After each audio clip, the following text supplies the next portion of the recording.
مگر وہ کسی کو گھاس تک نہیں ڈالتی تھی۔ اب اس کی نظر کرم مجھ پر ٹھہری۔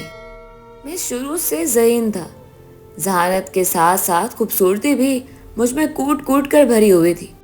ہماری یونیورسٹی میں ہر سال تقاریر کا سالانہ مقابلہ ہوتا تھا، جس میں میں نے حصہ لیا تھا اور پہلے نمبر پر آیا تھا۔ میری تقریر نے ایک سما باندھ دیا تھا، کیونکہ میرا بولنے کا انداز بھی بے حد اچھا تھا۔ میں شروع سے ہی تقاریر کے مقابلے میں حصہ لیتا رہتا تھا، اور جب تقریر کرتا تھا تو سما باندھ دیتا تھا۔ تقاریر کے مقابلے میں میں ہمیشہ اول آتا تھا۔ اس یونیورسٹی میں میری پہلی تقریر تھی، جس نے میری ذہانت اور خوبصورتی کی دھاک عالیہ کے دل پر بٹھا دی تھی۔ مقابلے میں اول آنے اور انعام حاصل کرنے کے بعد میں جیسے ہی ہال سے باہر نکل رہا تھا، جب عالیہ میرے راستے میں آ گئی اور خود اس نے مجھے اپنا تعارف کروایا، میرے دل میں ایک دم سے لڈو پھوٹنے لگے۔ بے شک میں اس سے بے حد پسند کرتا تھا، مگر کبھی بھی اس کے روبرو جا کر اس سے بات کرنے کی ہمت مجھ میں نہیں ہوئی تھی۔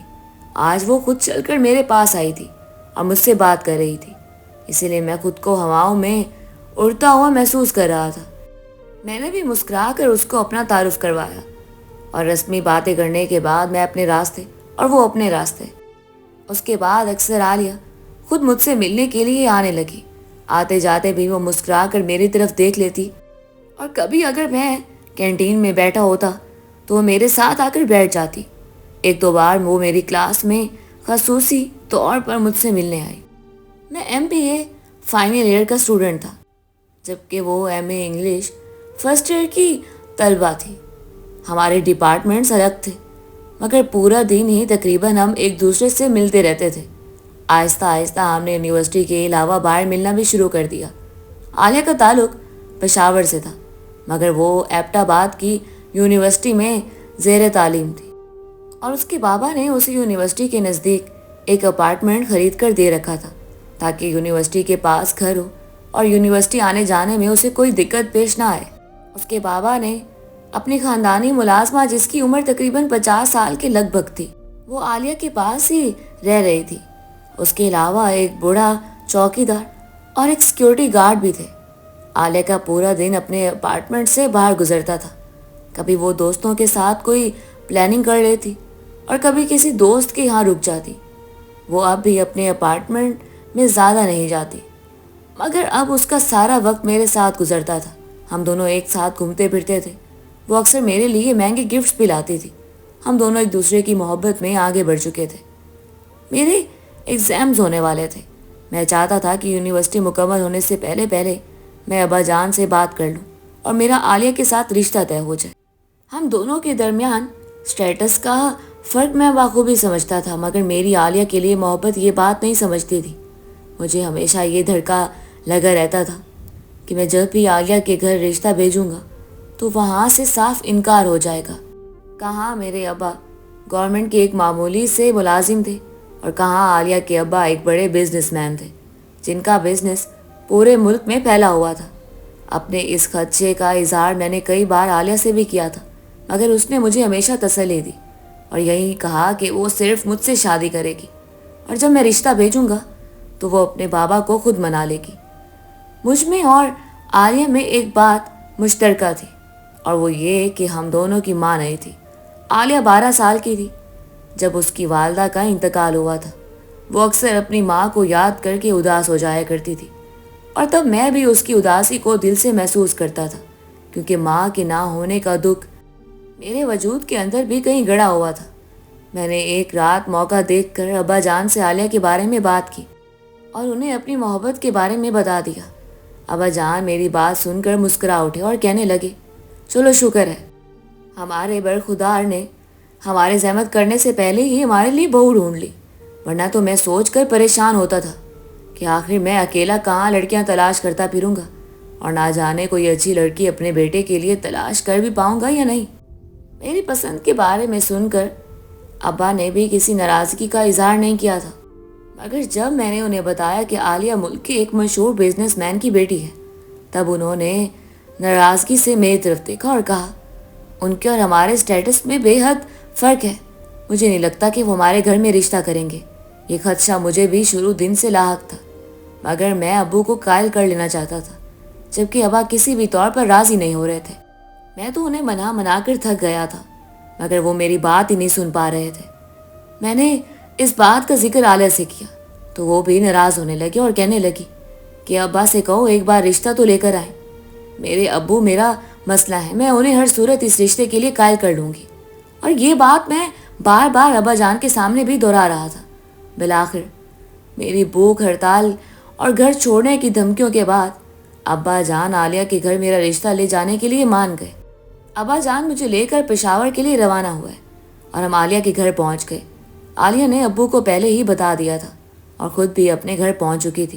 عالیہ کے ابو نے کچھ سختی سے ہم سے بات کی اور سوال و جواب کیے، مگر جب ہم واپس آئے تو انہوں نے اس رشتے کے لیے رضامندی دے دی۔ میں نہیں جانتا تھا عالیہ نے کیسے اپنے ابو کو منایا، مگر اس نے اپنی محبت کو ثابت کر دیا تھا۔ رشتہ طے ہو جانے پر عالیہ کی آنکھوں میں چمک سی تھی اور چہرہ بھی خوشی سے تمتما رہا تھا، مگر ابا سے وہ سرسری انداز میں ملی تھی۔ میں نے اس کے رویے کو خصوصی طور پر محسوس کیا تھا، مگر بعد میں پوچھنے کا سوچتے ہوئے ہم لوگ واپس ایبٹ آباد کے لیے روانہ ہو گئے تھے۔ میرے ایگزامز ہوئے تھے اور میں ایک بہت اچھی کمپنی میں اعلیٰ عہدے پر فائز ہو گیا۔ ایک سال بعد جب عالیہ کی پڑھائی مکمل ہوئی تو دونوں طرف شادی کی تیاریاں شروع ہونے لگیں اور عالیہ دلہن بن کر میرے سونے سے آنگن میں رونق بخشنے کے لیے چلی آئی۔ میری اور عالیہ کی شادی ہمارے آبائی گھر ملتان میں ہوئی تھی۔ یہ گھر بہت بڑا تھا، جیسے کوئی حویلی ہو۔ یہاں پر سب لوگ ابا جان کو حاجی صاحب کہہ کر بلاتے تھے۔ ابا جان کی یہاں پر بہت عزت تھی۔ کبھی کبھی میں حیران ہوتا کہ ابا جان جو پوری زندگی کبھی اس شہر تو کبھی اس شہر میں ہوتے تھے، ان کے اس قدر دوست کیسے ہیں۔ شادی بہت دھوم دھام سے ہوئی تھی۔ عالیہ کے گھر میں آتے ہی ایک رونق سے لگ گئی تھی۔ ہمارا گھر جو ہمیشہ کسی عورت کے بنا رہا تھا، ایک عورت کے قدم پڑتے ہی جیسے جنت جیسا ہو گیا تھا۔ ابا بھی میری شادی کر کے بہت خوش تھے، مگر جتنی خوش اخلاقی سے وہ عالیہ سے پیش آتے تھے، عالیہ کا مزاج اتنا ہی سرد ہوتا تھا۔ ہماری شادی کے کچھ دن بعد ابا واپس ایبٹ آباد ڈیوٹی پر چلے گئے، جبکہ میں نے اپنا ٹرانسفر ملتان ہی کروا لیا۔ عالیہ کے ساتھ زندگی بہت خوشگوار گزر رہی تھی۔ اس نے میرے ساتھ ایڈجسٹمنٹ کر لیا تھا۔ وہ مجھ سے بہت محبت کرتی تھی اور میری ہر بات مانتی تھی۔ میرے سارے کام اپنے ہاتھوں سے کیا کرتی تھی۔ میں حیران ہوتا تھا کہ اتنے امیر باپ کی نازو پلی بیٹی کیسے میرے ساتھ محدود وسائل میں بھی گزارا کر رہی ہے۔ میں ہمیشہ کوشش کرتا تھا کہ عالیہ کو کسی چیز کی کمی نہ ہونے دوں، وہ جو خواہش کرے اس کو فوراً پورا کر دوں، مگر پھر بھی میرے محدود وسائل تھے اور عالیہ اس بات کو سمجھتے کبھی بھی مجھ سے کوئی بڑی خواہش نہیں کرتی تھی۔ ایک سال کے بعد میرا بیٹا پیدا ہوا۔ ہماری زندگی میں آیا تو ایسا لگا جیسے اب زندگی میں کوئی کمی باقی نہیں رہی، اور انہی دنوں ابا بھی ریٹائر ہو گئے۔ ابا واپس آ چکے تھے اور میرے بیٹے کو سارا دن کندھوں پر اٹھائے کبھی کہیں اور کبھی کہیں گھومتے رہتے تھے۔ دادا پوتے میں خوب پیار تھا۔ منیب بھی جیسے ابا جان سے بے حد مانوس ہو گیا تھا، مگر نہ جانے کیوں ابا جان کو منیب کے ساتھ پیار کرتے دیکھ کر عالیہ کے ماتھے پر شکن پڑ جاتے تھے۔ وہ اکثر ابا جان کی گود سے منیب کو اٹھا لیا کرتی تھی اور ابا جان اس بات کو محسوس کر لیتے تھے، مگر کبھی بھی اس بات کا اظہار نہیں کرتے تھے کہ عالیہ کی اس بات نے انہیں کوئی تکلیف پہنچائی ہے۔ ابا ریٹائر ہوئے تو ان کی تنخواہ بھی بند ہو گئی اور گھر کے حالات میں گزارا کرنا میرے لیے مشکل ہو گیا۔ ابا کی پینشن آئی تو میں نے ان سے پیسے لیے اور کہا یہ پیسے اب گھر کے خرچ میں استعمال ہوں گے۔ ابا جان خاموش ہو گئے۔ آہستہ آہستہ ابا کے تمام اختیارات ان سے لے لیے گئے۔ کچھ اختیارات میں نے سنبھال لیے، جبکہ کچھ عالیہ نے، انہیں بے دخل کر دیا ہم نے۔ وہ یہ سب اتنے نامحسوس انداز سے کر رہی تھی کہ مجھے اس بات کا احساس ہی نہ ہوا کہ وہ میرے ابا جان کے ساتھ کیسا سلوک کر رہی ہے۔ اور پھر ابا جان کا کمرہ بھی اوپر شفٹ کر دیا گیا، کیونکہ ابا جان بیمار رہنے لگے تھے اور انہیں شدید کھانسی ہوتی تھی۔ 7 سال کا عرصہ گزر گیا۔ ابا کا کمرہ بوسیدہ سے بوسیدہ تر ہو گیا، یہاں تک کہ میں نے ان کی چارپائی بدلنے کی زحمت بھی نہ کی۔ ابا جان 7 سال سے ایک چارپائی اور ایک بستر پر گزارا کر رہے تھے۔